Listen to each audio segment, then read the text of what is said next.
A very good morning to all of you. Today we will continue our lesson from the diary of Annie Frank and the part 4, which is the last part of our lesson.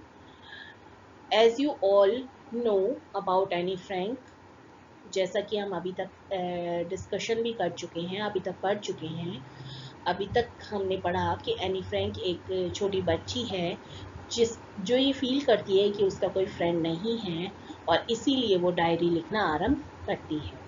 Last video में हमने देखा कि Anne Frank ने अपनी diary में kitty जिसे वो बुलाती है उसमें अपना प्रेजेंट टाइम का डिस्क्रिप्शन स्टार्ट कर दिया है और उसमें उसने अपने स्कूल लाइफ के बारे में डिस्कशन किया है या बताया है कि उसके स्कूल में मीटिंग होने वाली है जिसमें कि टीचर्स ये बताने वाले हैं बच्चों को कि कौन पास होगा और कौन इसी कक्षा में रह जाएगा।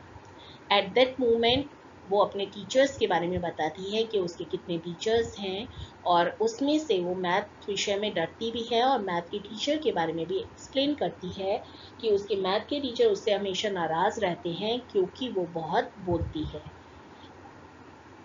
मैथ के टीचर ने उसको, क्योंकि वो बहुत बातें करती थी, तो उसको एक अनयूजुअल सा टॉपिक लिखने के लिए दिया है, अ चैटर बॉक्स, जिसके ऊपर उसको एक्स्ट्रा होमवर्क मिला है। अ चैटर बॉक्स पर उसको एस्से लिखना है।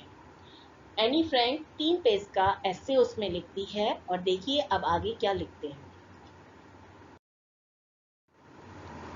एनी फ्रैंक बोलती है कि उससे पहले की लाइन में है कि एनी फ्रैंक यह बताती है कि उसने 3 पृष्ठ का मिस्टर कैसिंग के लिए उसने 3 पेज का एस्से लिखा है और अब वो सेटिस्फाई है कि उसने प्रॉपर तर्क के साथ अपना निबंध लिखा है। उसने तर्क दिया है कि बातें करने का अधिकार एक विद्यार्थी का गुण होता है या बातें करना एक विद्यार्थी का गुण है और संभव मैं इसको कंट्रोल करने का प्रयास करूंगी। But that I would never be able to cure myself. Cure means इसको ठीक करना। Of the habit since my mother talked as much as I did if no more. पर मैं इसे कभी भी ठीक, नेवर मीन्स कभी भी नहीं, मैं कभी भी इसे ठीक नहीं कर पाऊंगी या अपनी इस बात करने की हैबिट को, इस आदत को मैं कभी ठीक नहीं कर पाऊंगी। क्यों नहीं कर पाऊंगी?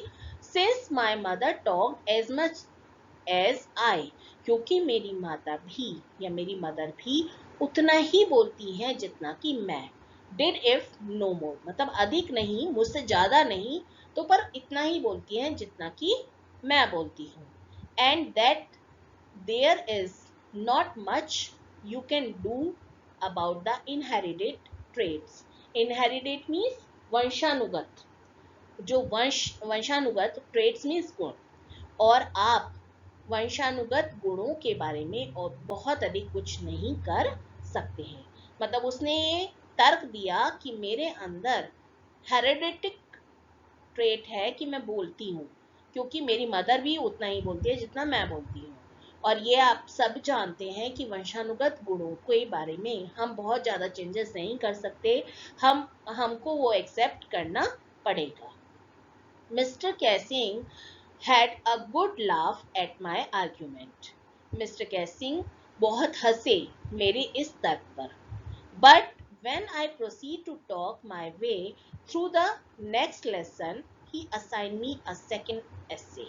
पर जब अगली कक्षा में मैंने फिर से बोलना आरंभ कर दिया तो उन्होंने दूसरा निबंध मुझे लिखने के लिए असाइनमेंट दे दिया। मतलब मैंने फिर भी बोलना जारी रखा तो उन्होंने एक और ऐसे मुझे लिखने के लिए दे दिया। This time it was supposed to be an incorrigible chatterbox. Incorrigible means होता है जिसको सुधारा ना जा सके। चैटरबॉक्स मीन्स बातूनी, ऐसा बातूनी जिसको सुधारा ना जा सके। इस टॉपिक पर उन्होंने मुझे निबंध लिखने के लिए दिया।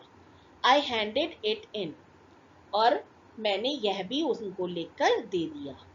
And Mr. Casing had nothing to complain about for 2 whole lesson, और मिस्टर कैसिंग ने उसके बाद 2 लेसन तक या 2 कक्षा तक 2 पाठों तक कोई शिकायत नहीं की या उनको शिकायत करने का मौका नहीं मिला। Anne Frank, as punishment for talking in class, write an essay entitled quack quack quack, said mistress chatterbox. परंतु तीसरे पाठ के दौरान, सॉरी ये रह गया, however during the third class, किंतु तीसरी कक्षा लेसन के ड्यूरेशन में ही हैड फाइनली हैड एनफ, मतलब उन्हें और सहा नहीं गया मेरा बोलना, और उन्होंने पनिशमेंट के रूप में एक और निबंध लिखने के लिए मुझे असाइन कर दिया। क्या निबंध का टॉपिक था? Quack quack quack, said mistress chatterbox. बातूनी, मिसेस बातूनी कहती हैं क्वैक क्वैक क्वैक। इस निबंध पर उन्होंने लिखने के लिए, इस टॉपिक पर मुझे निबंध लिखने के लिए उन्होंने कह दिया। मीन्स मिस्टर कैसिंग उनको एनी फ्रैंक को बहुत अलग अलग से, बहुत स्टूपिड से टॉपिक देते थे लिखने के लिए, और एनी फ्रैंक उन पर हर बार लिख कर दे देती। तो इस बार उन्होंने फिर से उसी तरह से एक हास्यात्मक टॉपिक पर निबंध लिखने के लिए उन्हें कहा। The class roared, I had to laugh too. पूरी कक्षा, रोड मीन्स होता है वैसे तो दहाड़ना, बट यहाँ पर वो हंसी से है कि बहुत तेजी के साथ हंसना। पूरी क्लास हंसने लगती है जोर जोर से, और मुझे भी हंसना पड़ता है। दो I would nearly exhausted my integrity on the topic of chatterbox. Integrity means होता है ओरिजिनलिटी एंड इन्वेंटिविटी, मतलब अपने मेरे अंदर की जो कलात्मकता है। एग्जॉस्ट मीन्स थक जाना। और अब इस टॉपिक पर, मतलब बातूनी विषय पर लिखने का मेरा कौशल समाप्त हो चुका था, या मैं थक चुकी थी उस टॉपिक पर लिख कर। It was time to come up with something else. अब ये समय था कि इस पर कुछ और किया जाए। समथिंग ओरिजिनल, कुछ अलग, कुछ नया, कुछ मौलिक। ओरिजिनल मीन्स मौलिक, मतलब जो पहले नहीं हुआ हो। My friend Saini who is good at poetry, मेरी फ्रेंड सैनी जो कि पोइट्री में बहुत अच्छी थी या कविताएं बहुत अच्छी लिख लेती थी, offer to help me write the essay from beginning to the end in verses. Verses means होता है काव्यात्मक रूप में। And I jumped for joy. मेरी फ्रेंड सैनी ने, जो कि पोइट्री लिखने में बहुत अच्छी थी, उसने मुझे इस विषय पर निबंध लिखने के लिए, काव्यात्मक रूप से निबंध लिखने के लिए, शुरू से आखिरी तक काव्यात्मक रूप से निबंध लिखने के लिए मुझे ऑफर किया, मीन्स मेरी हेल्प करने के लिए ऑफर किया। जब आई जम्प्ड फॉर जॉय, मैं खुशी से कूदने लगी, मतलब मेरे को बहुत, मैंने उस ऑफर को एक्सेप्ट कर लिया बहुत खुशी के साथ। Mr. Cassing was trying to play a joke on me. Mr. Cassing मुझ पर मजाक बनाना चाहते थे या मेरा मजाक बनाना चाहते थे with this ridiculous subject. इस मजाकिया या इस शर्मनाक या इस बेहुदे टॉपिक पर मुझे निबंध लिखने के लिए कहकर वो मेरा मजाक बनाना चाहते थे। But I would make sure the joke was on him, पर मैं ये चाहती थी या मैं ये सुनिश्चित करना चाहती थी कि मजाक उनका बने, ना कि मेरा। मतलब मैं ऐसा काम करना चाहती थी कि उनकी मेरे पर मजाक बनाने की इरादा फेल हो जाए। I finished my poem and it was beautiful. मैंने अपनी कविता समाप्त की या लिखी, और ये सच में बहुत अच्छी थी, बहुत सुंदर थी। It was about a mother duck and a father swan.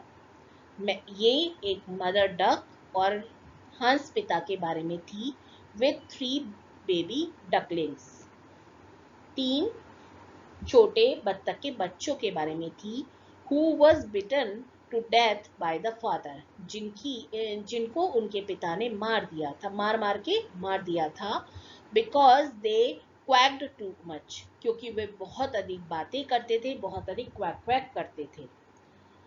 Likely Mr Keesing took the joke rightly, भाग्य से या भाग्यवश मिस्टर कैसिंग ने इस जोक को पॉजिटिव मैनर में लिया, अच्छे से लिया। He read the poem to the class, उन्होंने ये पोएम क्लास में सुनाई। एडिंग हिज ओन कमेंट्स, अपने कमेंट्स के साथ, मतलब अपने कमेंट्स को जोड़ते हुए उन्होंने ये पोएम क्लास में सुनाई। And to several other classes as well, और दूसरी अन्य क्लासेस में भी, मतलब स्कूल की दूसरी क्लासेस में भी उन्होंने ये पोएम सुनाई पढ़ के। Since then I have been allowed to talk and have not been assigned any extra homework, और उसके बाद से मुझे बोलने की अनुमति मिल गई थी क्लास में, और मुझे क्लास में एक्स्ट्रा होमवर्क भी उसके बाद नहीं दिया गया। On the contrary Mr Keesing's always making jokes these days, मतलब उसके उसके विपरीत, कॉन्ट्रेरी मीन्स होता है विपरीत, उसके विपरीत मिस्टर कैसिंग भी अब मजाक करने लगे थे, इन दिनों में मजाक करने लगे थे। मीन्स उसके बाद मिस्टर कैसिंग के बिहेवियर में चेंजेस हो गए थे, उन्होंने बात करने को एक हेल्दी मैनर में लिया था। बेसिकली इस बात से आप ये सीखने को मिलता है कि अगर आप कोई कार्य करते हैं तो इतना पॉजिटिव मैनर में उसको तर्क के साथ प्रेजेंट कीजिए कि सामने वाला अभी आपके आर्ग्यूमेंट को एक्सेप्ट करने के लिए रेडी हो जाए। बदतमीजी करना, मजाक बनाना किसी का उचित नहीं होता, बल्कि उसके द्वारा बनाए गए मजाक को भी एक शिष्टता के दायरे में, एक ओबीडियंट स्टूडेंट की तरह आप अगर क्रिटिकल मैनर में रखते हो, एक प्रॉपर आर्ग्यूमेंट के साथ रखते हो, तो हर व्यक्ति को उसे एक्सेप्ट करने के लिए बातें होना पड़ता है। वही एनी ने किया। उसको कितने भी स्टूपिड से स्टूपिड टॉपिक पर ऐसे लिखने के लिए कहा गया, उसने उन स्टूपिड टॉपिक्स को भी इतने सुंदर तरीके से, इतने अच्छे मैनर में प्रेजेंट टीचर के सामने किया कि उनको उसके आर्ग्यूमेंट को एक्सेप्ट करना पड़ा और उस अपने बिहेवियर को चेंज करना पड़ा कि बच्चों के अनुसार हमें अपने बिहेवियर को चेंज कर लेना चाहिए। एक बार भी उसने टीचर के साथ बदतमीजी नहीं की, बल्कि टीचर को अपने बिहेवियर को चेंज करने के लिए बहुत सुंदर तरीके से मनाया। योर्स एनी, एनी ने लास्ट में अपना नाम लिखा है। Exhorted from the diary of extracted from the diary of a young girl with slighted adaptation, और ये उनकी डायरी के एक छोटा सा पार्ट है जो वहाँ से लिया गया है। मतलब बेसिकली वो पूरी डायरी काफ़ी दिनों की लिखी हुई है, जिसको उनके फादर ने बुक के फॉर्म में पब्लिश किया है, जिसमें से एक दिन का ये चैप्टर था जो वहाँ से लिया गया है। देखिए कि एक छोटी बच्ची ने कितने सुंदर तरीके से अपने एक दिन का डिस्क्रिप्शन लिखा है। वास्तव में उसका जो डिपिक्टिंग क्वालिटी है वो कितनी ब्यूटीफुल है। और आप एज ए स्टूडेंट, मैं आप लोगों से ये रिक्वेस्ट करना चाहती हूँ कि आप हिंदी में या इंग्लिश में कोशिश कीजिए, इंग्लिश में, क्योंकि मैं इंग्लिश आपको पढ़ा रही हूँ, तो आप कोशिश कीजिए कि डेली के इवनिंग टाइम में एक पेज चाहे लिखिए, अपने रूटीन का एक पेज लिखिए। इससे आपको दो फायदे होंगे। एक तो आपका रूटीन में आपने जो भी लिखा, जो भी हुआ है आप उसको रिकॉल करोगे, और उसमें रिकॉल करने के ड्यूरेशन में आपको ये रियलाइज होगा ये काम मैंने अच्छा किया और ये काम मैंने खराब किया। दूसरी बात, आप जब इंग्लिश में राइटिंग करोगे तो डेफिनेटली आपकी इंग्लिश इम्प्रूव होगी, या हिंदी में भी लिखते हो तो आपकी हिंदी इम्प्रूव होगी, कोई भी लैंग्वेज राइटिंग इम्प्रूव होगी। तीसरी बात, जब हम कोई भी चीज़ लिखते हैं तो जब जैसे आप ये भी लिखोगे कि मैंने दिन में ये पढ़ा, तो उस एक लाइन को या दो लाइन को लिखने में आप वो जितना भी पढ़ा होगा वो सारा आपके दिमाग में एक बार रिवाइज हो जाएगा। अपने आप ही हमारा दिमाग ना उस चीज को रिवाइज, फास्ट फॉरवर्ड करता है, चाहे रिवाइज करता है, जिसकी वजह से वो हमारे परमानेंट मेमोरी में चला जाता है। ये कुछ छोटी छोटी बातें हैं जो कि हमें ध्यान रखते हैं तो हमारी मेमोरी शार्प हो जाती है।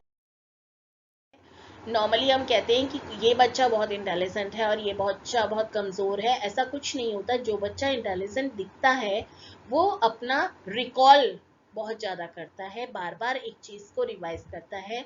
जैसे कि हम गाने सुनते हैं, तो गाने या मूवी देखते हैं तो हम पूरी इच्छा के साथ, पूरी डिवोशन के साथ वो टाइम स्पेंड करते हैं, और जब हम घर आते हैं तो भी बार बार उसके सीन्स को रिमाइंड करते हैं, जिसकी वजह से हमें पूरी मूवी याद हो जाती है। Same thing is for learning also. पढ़ाई के लिए भी वही है। रात में बैठ के आप सिंपल एक पेज लिखिए कि आपने सुबह से शाम तक क्या किया, किस टॉपिक पे पढ़ा, क्या टीचर ने बताया। तो आपको डेफिनेटली जो चीज़ आपने सुबह से शाम तक पढ़ी होगी वो एक पिक्चर की तरह गोल गोल आपके दिमाग में घूमेगी, और आपको परमानेंट मेमोरी में वो परमानेंटली याद हो जाएगी। चलिए, आई थिंक आज के लिए इतना ही। हमारा ये लेसन कंप्लीट हो गया है। अगर इस पूरे लेसन में कोई भी आपके मन में डाउट है, कोई कुछ समझ नहीं आया, किसी वर्ड का मीनिंग समझ में नहीं आया, तो आप कमेंट बॉक्स में डालकर मुझसे पूछ सकते हैं। मैं उसको सॉल्व करने की कोशिश करूंगी। Thank you so much. Have a good day.